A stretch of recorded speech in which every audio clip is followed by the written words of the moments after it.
Hey guys, Professor Bill, Comic Book University, and the Magnificent Miss Marvel, issue number 4. It's weird having a heading on top. It's weird having that alliterated adjective, but I'm okay with it. I'm okay. Just got to get used to it. It's only issue 4. Still getting used to it. All right, let's talk about who made the book, then I'll tell you why you should buy the book. Sorry, do I seem biased?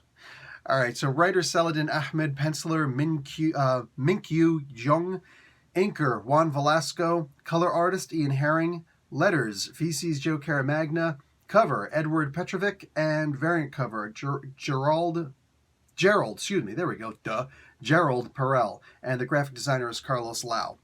Aight, my peeps.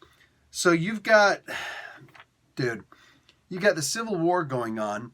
The prince of, actually, yeah, this guy's the prince because, his dad, the leader of the rebels, his father is the leader of the main, the Imperials, and these guys are the rebels. It's a Star Wars thing. Just currently, not a long time ago. Anyhow, so, yeah, dude, this one dude, this prince, I forget his name. I don't think it's mentioned very often in here. Anyway, he keeps on calling Miss Marvel the Destined One. Everybody's calling her the Destined One. Eventually, she's like, call me Miss Marvel. And then eventually, she's like, just call me Kamala. It's like, why not the Magnificent Miss Marvel? I thought you were going to try and make this stick, man. So, I am seeing the comparisons, all the rest of the story, I'm just seeing the comparisons with Islam here. Besides the whole, Star Wars, Rebel Alliance, and Imperial Empire, a lot of things here are very Islamic, which, hey, it's Saladin Ahmed, imagine that. So you have this, I don't know, this big world, there's something wrong with the world, and the people have to go and fight against them.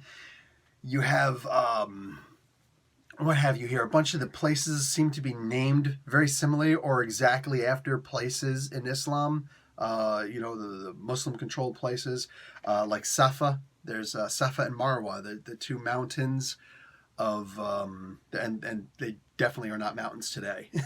They're definitely not mountains today. They're very freaking small.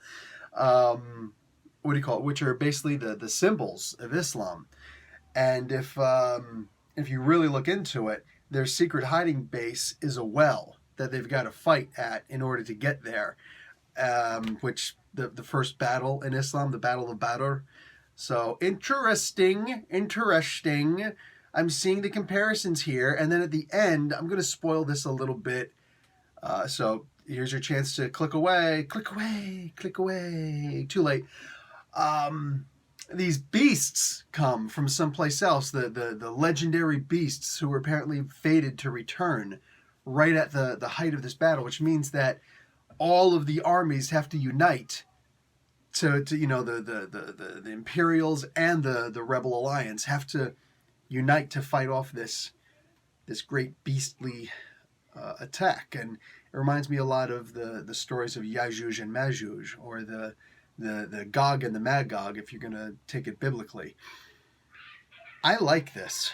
We take all of our stories from stories that we've heard before and we modify them, we change them. I mean, at the end of the day, I'm going to say something that's going to piss off a whole lot of people, but let's just be realistic here. Every religion comes from the religion before it. Every single one of them. Every one of them. Islam has the taint, if you will. That almost sounds like it's evil, but the residue, the residuals of the Judeo-Christian world in it. It's also got a little bit of Zoroastrianism in it. Christianity undeniably comes from Judaism. The same arguments that you're going to make, that some people will make about, of course, because it's a continuation. That's what the Muslims say. So what exactly is your argument now? Plus, it is lathered with Zoroastrianism and also a whole lot of Buddhism. So, you could argue the Judaism, but are you going to argue the rest also? Judaism has taints of the Sumerian religions in it. Like all of these religions, they all predicate on something which came before. Buddhism came from Hinduism. You know what I'm saying? Hinduism came from the Aryan worlds, from Iran, from the Persians, which is Zoroastrianism. Zoroastrian came from what came before, the Sumerian religions and whatnot. You know, the Romans came from the Greek. The Greeks weren't very original. You know what I'm saying? What have you, the Nordic, all of these, you know, a giant beast in the sea. Every single religion has a giant beast in the sea, with the exception of Islam, go figure.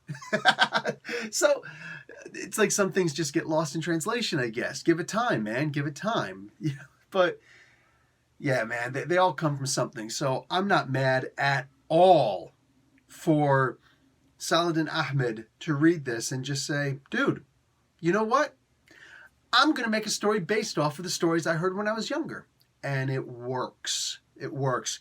I love reading this. And you could read this without looking at the similarities, that which predicates it. But, dude, by itself, it's a great story. I feel it's even better when you get to make the connections of where he maybe got some of these ideas from, you know? And it's also a big deal with the classist society. These guys are running through the sewers, and these places, they perfume the imperial palace and the rich quarters of the cities. But well, what about the poor quarters? You're trying to keep these people down. Clearly, you're trying to keep these people down. We would all prosper more. Money would circulate better if it's in circulation. But no, if it's this, all of a sudden, you got all the money, but what do you do at this point? What do you do? What do you do with it? There's nobody else to work for you. And as a guy who used to be an engineer, robots don't work that way.